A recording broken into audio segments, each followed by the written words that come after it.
Hi friends, welcome to my channel. আজকে আমি আবার একটা ভালো রেসিপি নিয়ে আপনাদের কাছে চলে এসেছি।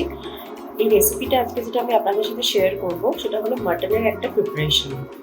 তো মাটনের এই যে প্রিপারেশনটা রয়েছে সেটার নাম হচ্ছে লাল মাছ। এটা একটা অথেন্টিক রাজস্থানি ডিশ। আর এই ডিশটার পেছনে অনেক বড় স্টোরি আছে, বাট আমি অত কথা বলছি না। আমি খুব সিম্পলি আপনাদেরকে ছোটোর মধ্যে বলে দিচ্ছি, কারণ যেহেতু আমরা একটা ট্রেডিশনাল কোনো জায়গার ডিশ আমরা শিখবো, তো আমাদের সামান্য কিছুটা অন্তত সেই প্রিপারেশনটার সম্বন্ধে জানা উচিত। তো লাল মাছ হলো মাটনের যে প্রিপারেশন, এটা একটা অথেন্টিক রাজস্থানি ফুড, যেটা মাথানিয়া নামে একটা মির্চ হয়। মাথানিয়া নামে একটা শুকনো লঙ্কা, যেটা আমরা বলি হয়, সেই রেড চিলি দিয়ে বা সেই শুকনো লঙ্কা দিয়েই স্পেশালি রান্নাটা হয়। তো মাথানিয়া মির্চের স্পেশালিটি এটাই হলো, এটা রাজস্থানে চাষ হয় মাথানিয়া মির্চটা। আর শুকনো লঙ্কা, যেটা সব থেকে সুন্দর কালার, মানে রেড যে কালারটা, একদম আমরা যে রেড কালার দেখি, অবভিয়াসলি আমরাও যে শুকনো লঙ্কা দেখি সেগুলোর কালারও রেড, কিন্তু সেই রেড কালারটার কাছে আনবিটেবল। মানে সেই রেড মির্চটার অসম্ভব সুন্দর একটা কালার। আর সেই রেড মির্চটা যত রান্নায় অ্যাড হবে, রান্না কিন্তু তত মিষ্টি হবে। হ্যাঁ, ঠিক শুনেছেন, মিষ্টি হবে, কারণ সেই রেড মির্চটাতে কোনো ঝাল থাকে না। তো আমাদের কাছে অবভিয়াসলি মাথানিয়া মির্চ নেই। তো যদি কারোর কাছে থাকে, তো I will always suggest obviously ওটা দিয়েই করবেন, কারণ ওই রান্নাটা স্পেশালিটি ওইটা। বাট আমাদের কাছে যে নর্মাল শুকনো লঙ্কা আছে, সেটা দিয়েও কিভাবে আপনারা লাল মাছ ঘরে বানিয়ে ফেলতে পারবেন, সেটাই আজকে আমরা দেখব। তো চলুন, আমি আপনাদেরকে তাহলে আজকে করে দেখাচ্ছি রাজস্থানি লাল মাছ।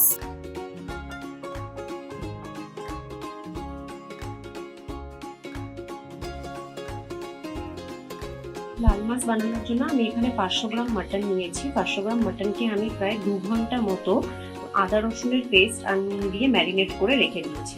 আপনাকে এটা মিনিমাম 2 থেকে 3 ঘন্টা মতো ম্যারিনেট করে রাখতে হবে। লাল মাছ বানানোর জন্য যে মেন ইনগ্রেডিয়েন্ট, সেটা হচ্ছে শুকনো লঙ্কা। লাল মাছ হচ্ছে রাজস্থানের একটা খুব পপুলার ডিশ। তো এই লাল মাছের ক্ষেত্রে তারা মাথানিয়া রেড মির্চ বলে, শুকনো লঙ্কা বলে একটা শুকনো লঙ্কা হয়, যেটা ইউজ করে। যেটা ডিফারেন্সটা এটাই যে শুকনো লঙ্কাটা ভীষণ, মানে আমাদের এখানে শুকনো লঙ্কা যেরকম ঝাল হয়, সেটার ফ্লেভারটা সুইট হয়, মানে মিষ্টি হয়।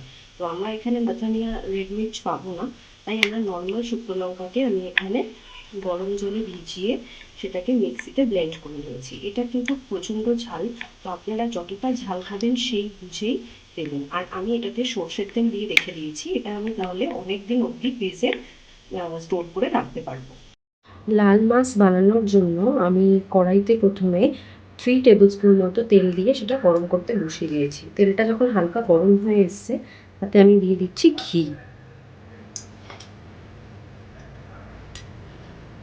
এটা আপনারা চাইলে পুরোটা ঘিয়েও বানাতে পারেন, কিন্তু আমি পুরোটা ঘিয়ে বানাচ্ছি না। আমি 3 টেবিল স্পুন মতো অয়েল আর 3 টেবিল স্পুন মতো ঘি দিয়েছি।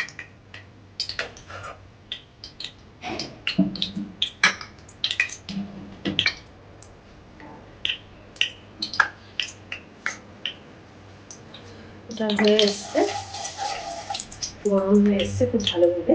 এবারে আমি এখানে ফোড়ন দেবো। 2 এলাচকে মাঝখান থেকে কাটিয়ে রেখেছি, দিয়ে দিলাম একটা দারচিনি, 3টে লবঙ্গ, আর দিয়ে দিচ্ছি 3টে গোটা মরিচ।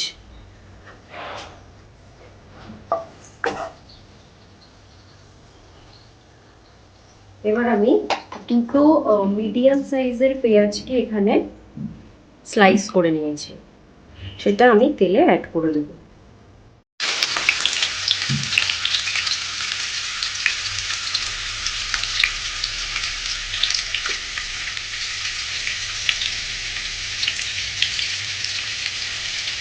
এবার এটাকে ভেজে নেব। পেঁয়াজটা কিন্তু এই ক্ষেত্রে জাস্ট লাইট ব্রাউন করবে। পেঁয়াজটা হালকা ব্রাউন হয়ে এসছে। আমি এখানে পেঁয়াজটা একদমই বেশি ভাজবো না, কারণ পেঁয়াজটা রান্নাটা হবেই ভালোভাবে মাটনের সাথে। তো আমি যে মাটনটা ম্যারিনেট করে রেখেছিলাম, সেটা এবার এতে দিয়ে দিচ্ছি।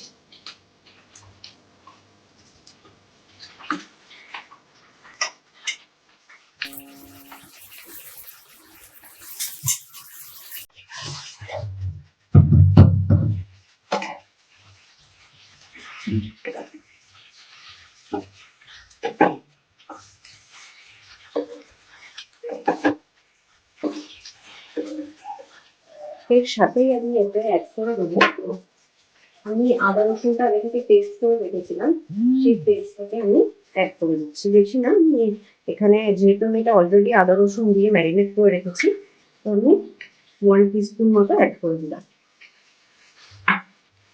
এবার সব কিছু দিয়ে ভালো করে মাংসটাকে কষিয়ে নিতে হবে, কিন্তু মাংসটা যেন ব্রাউন না হয়ে যায়।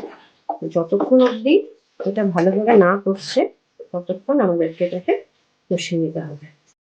যতক্ষণ মাংসটা ভাজা ভাজা হচ্ছে আমি একটা ইনগ্রিডিয়েন্ট তৈরি করে নিচ্ছি। সেটা হচ্ছে আমি এখানে টক দই নিয়েছি। টক দইটাকে ভালোভাবে আমি ফেটিয়ে নিয়েছি। এতে আমি দিয়ে দিচ্ছি জিরে গুঁড়ো সামান্য পরিমাণ 3 চামচ, ধনে গুঁড়ো, আর দিয়ে দিচ্ছি লঙ্কার গুঁড়ো, সেটাও খুব সামান্য পরিমাণ। আর তার সাথে আমি দিয়ে দেবো সর্ষের তেল। সর্ষের তেলটা একটু বেশি করেই দেবো। ব্যাস, এবার আমি ভালো করে এটাকে মিক্স করে দেবো। এই ইনগ্রিডিয়েন্টটা আমি এক্ষুনি ব্যবহার করব না, আমি দেখিয়ে দিচ্ছি এটা কখন ব্যবহার হবে। মাটনটা ভালোভাবে কষিয়ে নিচ্ছি, অলমোস্ট এটা কষে এসছে। এখানে কিন্তু কোনো রকম মশলা অ্যাড করছি না, আমি আপনাদেরকে দেখিয়ে দেবো যে কিভাবে মশলাগুলো অ্যাড হবে। এটাতে খুব কম মশলা অ্যাড হয়, আর এটাতে কিন্তু আদা রসুনের যে পেস্ট দিয়ে দেবেন বা ব্যবহার করবেন, তাতে কিন্তু রসুন যদি 70% থাকে, আদা থাকবে 30%, মানে এতে রসুনের ব্যবহারটা বেশি আদার থেকে। এবার এটার যে মেন ইনগ্রিডিয়েন্ট সেটা আমি এতে অ্যাড, ওটা ঝাল ঝাল সেইগুলো অ্যাড করবেন। আমি রেড চিলি পেস্ট এখানে 1 টেবিল স্পুন মতো প্রথমে অ্যাড করলাম। যদি পরে আমার মনে হয় যে আরেকটু ঝাল লাগবে সেক্ষেত্রে আমি অ্যাড করবো। এটা কিন্তু আমরা মাখানিয়া মিক্স দিয়ে করছি না, তাই ঝালটা অ্যাড করার সময় মাথায় রাখতে হবে যে আপনি কতটা ঝাল খেতে পারবেন। আর এই যখন পেস্ট করবেন আপনি চাইলে এই চিলির যে সিডস গুলো থাকে সেটাকে ফেলে দিয়েও আপনি পেস্ট করতে পারেন।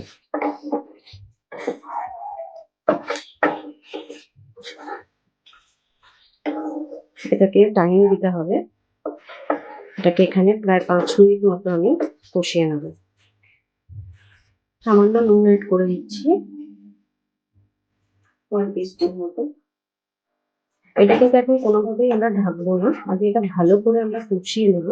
যখন পুরো কষানো হয়ে যাবে 5 মিনিট পরে, তখন কিন্তু আমরা এটাকে ঢেকে কিছুক্ষণ সেদ্ধ করে নেব।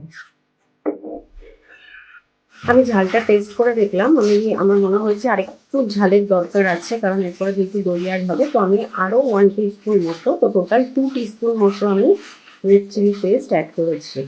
খুব সুন্দর একটা কালার এসছে। এবার আমি এটাকে ঢেকে দেবো, ঢেকে প্রায় 15 মিনিট মতো হতে দেবো। 15 মিনিট পরে ফিরে এলাম। এবার আমি যে দইয়ের যে মিশ্রণটা তৈরি করেছি সেই মিশ্রণটা এতে অ্যাড করে দেবো।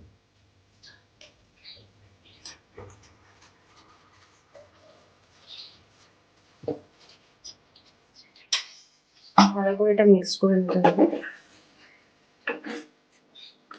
ভীষণ রিচ একটা কালার চলে এসছে।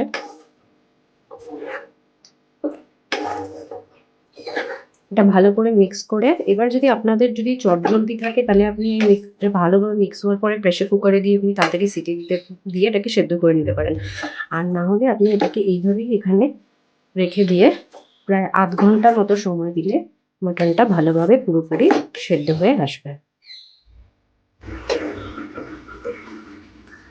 কষিয়ে নিচ্ছি দইটা দেওয়ার পরে ভালো করে, একদম যখন পুরো কষে আসবে তখন আমি এটাকে ঢেকে দেবো। খুব ইজি একটা রেসিপি, ভীষণ অথেন্টিক রাজস্থানি রেসিপি এটা। যদি আমার কোনো কিছু ভুল ত্রুটি হয় আমাকে অবশ্যই কমেন্ট করে জানাবেন, আর নাহলে এই রেসিপিটা আপনারা ট্রাই করে দেখবেন। খুব কম ইনগ্রিডিয়েন্টে হয়ে যায় আর ভীষণই ভালো খেতে। মানে এটা স্পেশালি যদি আপনারা আজকে বানিয়ে কালকে যদি খান তাহলে এটার টেস্টটা আরও বেশি ভালোভাবে বোঝা যায়। বাট হ্যাঁ, আজকেও খেতে পারেন, কোনো অসুবিধাই নেই। আধ ঘন্টার জন্য এবার এটা ঢাকা দিয়ে আমি হতে দেবো।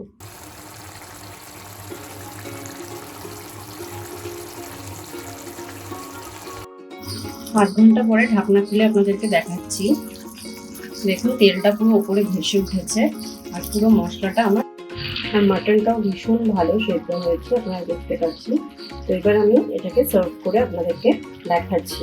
তো তৈরি হয়ে গেল রাজস্থানি লাল মাছ।